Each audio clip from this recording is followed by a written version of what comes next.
ሁለተኛው የኢትዮጵያ ብሔራዊ የቦክስ ሻምፒዮና በዚህ በራስ ኃይሉ ትምህርትና ስልጠና ማዕከል ተጠናቋል።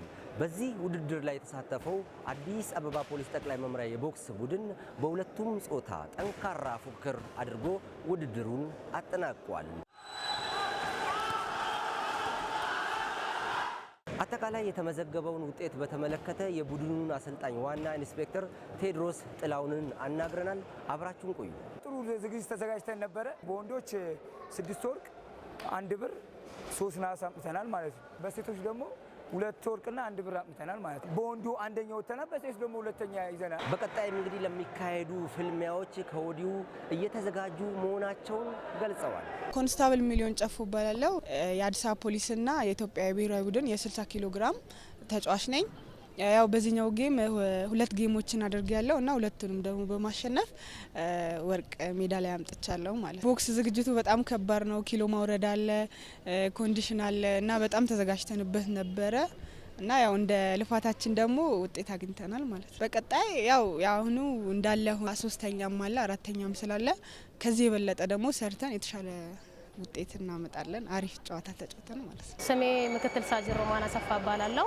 የአዲስ አበባ ፖሊስና የኢትዮጵያ ብሔራዊ ቡድን የ54 ኪሎ ግራም ተወዳዳሪ ነኝ። እንደሚታወቀው የሁለተኛ ዙር የብሔራዊ ክለቦች ሻምፒዮና ነው።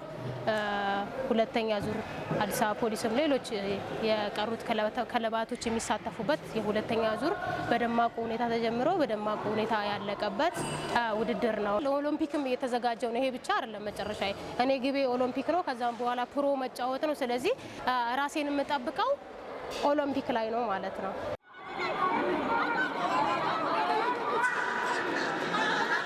ስንታየው ተስፋ ይባላለሁ። የኢትዮጵያ ቦክስ ፌዴሬሽን ጽህፈት ቤት ኃላፊ ነኝ። የቦክሱ የጀርባ አጥንት ወታደራዊ ቤቱ ነው። ወታደራዊ ቤቱ የቦክስ የስፖርት በጣም የጀርባ አጥንቶች ናቸው። ታለንት ኤሪያዎች ናቸው። ብዙ ስፖርተኞች የሚወጡበት ነው። አዲስ አበባ ፖሊስ ደግሞ ለየት የሚያደርገው እንግዲህ የአካባቢውንም የከተማውን ጸጥታ ከመጠበቅ ባለፈ በስፖርት ላይ ያላቸው በቦክሱ ላይ ያላቸው ተሳትፎ እጅግ በጣም ከፍተኛ ነው። ለኢትዮጵያ ቦክስ 80-90% በሚሆን ደረጃ ለብሔራዊ ቡድን ከተጫዋችም በአሰልጣኝም የሚያስመርጡ በዲሲፕሊንም በስርዓትም የማይታሙ ጥሩ ስነ ምግባሮችን ያላቸው ስፖርተኞችን የሚያፈራ ተቋም ነው። የኢትዮጵያ ብሔራዊ የቦክስ ክለቦች ሻምፒዮና ላይ የተሳተፈው የአዲስ አበባ ፖሊስ ጠቅላይ መምሪያ የቦክስ ቡድን በተለይ በሴቶች በተመዘገበው ውጤት ላይ ቅሬታውን አቅርቧል። ይህ ቅሬታ ለምን እንዴት ተነሳ? ይህ ውድድር እንዳያየው በሴቶች አንደኛ ድሬዳዋ ተብሎ ነው የተወሰደው። ነገር ግን በአግባቡ ያወዳደርናቸው ልጆች እኛ ነበር።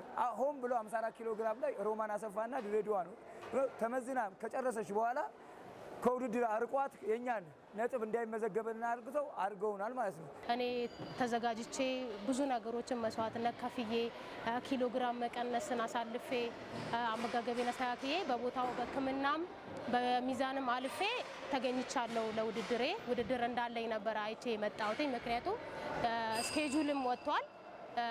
ስለዚህ በ54 ኪሎ ግራም እንደምወዳደር ነበር የማውቀው። ነገር ግን ሰዓቴ ደርሶ አሟሙቄ ልገባ ስል ተከልክያለሁ ማለት ነው።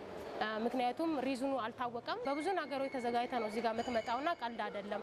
የተዘጋጀ ነው ዝግጅት የሚታወቅ ነው የአዲስ አበባ ፖሊስና ያንን ሁላ ዝግጅት ተዘጋጅተ እዚህ ጋር ዛሬ ላይ አትወዳደርም ብሎ ማለት በጣም ከባድ ነው ለአንድ ተጫዋች። ውጤቱ መሰረዝ የለበትም። ኦልሬዲ ስኬጁል ስለወጣ መሰረዝ ሳይሆን ወጥቼ አሸናፊ መደረግ ነበረብኝ እንደ ህጉ ከሆነ። ስለዚህ ይሄ ነገር በደንብ እስከ መጨረሻው ሄድበታለሁ። በሴቶች ዘርፍ በተመዘገበው ውጤት እንግዲህ የአዲስ አበባ ፖሊስ ጠቅላይ መምሪያ የቦክስ ቡድን ቅሬታውን ማቅረቡ ይታወቃል። ይህን ተከትሎ እንግዲህ የውድድሩን አዘጋጆች የተፈጠረውን ነገር ጠይቀናቸው ምላሻቸውን ሰጥተውናል። 54 ኪሎ ግራም በሴቶች ላይ የተደረገው እንትን ያው እኔ ምናልባት ውድድርና ስነ ስርዓት ኮሚቴ ያለ ጥያቄ ወደ እነሱ ገብቶላቸዋል፣ አይታውታል። ተገቢ ጥያቄ ነው። ከአዲስ አበባ ፖሊስ መምሪያ የመጣው ልጅቷ ሕክምናና ሚዛን ምርመራ አድርጋለች። ዛሬ ጠዋት ውድድር በሚደረግበት ሰዓት ላይ በቦታው አልተገኘችም። ስለዚህ ውድድርና ስነ ስርዓት ኮሚቴ በደረሰው መረጃ መሰረት የድሬዳዋ ከነማ ቦክስ ክለብ ተጫዋቿ የቤተሰብ ችግር ሀዘን ገጥሟት ነው የሚል መረጃ ወይም ማመልከቻ አምጥቷል። የአዲስ አበባንም የነሱንም ባላንስ አድርገን አይተን ችግሩ እውነት ትክክለኛ ችግር ከሆነ ሀዘን ነው። የገጠማት ችግር ነው። ሀዘን በየትኛውም ሰዓት ሊፈጠር ይችላል። ስለዚህ ሀዘኗን ፈጣሪ እንዲያጸናት ነው የምንመኘው። ችግሩ ግን ያልተገባ ውጤት ለመጠበቅ ወይም ለመውሰድ ከሆነ ቀነ ገደብ አስቀምጠን እስከ ሮብ ድረስ ክለባቸው ሄደው ክለባቸው ትክክለኛ ማስረጃ ጽፎ ለኢትዮጵያ ቦክስ ፌዴሬሽን እንዲያስገባ ደብዳቤ ለሁለቱም ተቋም ሰጥተናል። ይሄ የማይፈጸም ከሆነ አደጋው ውሸት ሆኖ ከሆነ አንደኛ በክለቡ፣ ሁለተኛ በአሰልጣኙ፣ ሶስተኛ በቡድን መሪው፣ አራተኛ በተጫዋቾቿ ላይ የዲሲፕሊን እርምጃ በመውሰድ ያልተገባ ነጥብ የወሰዱትን አምጥተን ለሚገባው አካል እንደምንሰጥ ቃል በመግባት ነው ከውድድርና ስነ ስርዓቶች እንትን ያሉት። ያው የመጨረሻ የግባኝ ኮሚቴ ተመልካቾች እንደመሆናችን መጠን ደግሞ እኛ መጨረሻ ላይ ያለውን ነገር ተመልክተን በሚቀጥለው ሳምንት ይህ ችግር ይፈታል ብለን እናስባለን።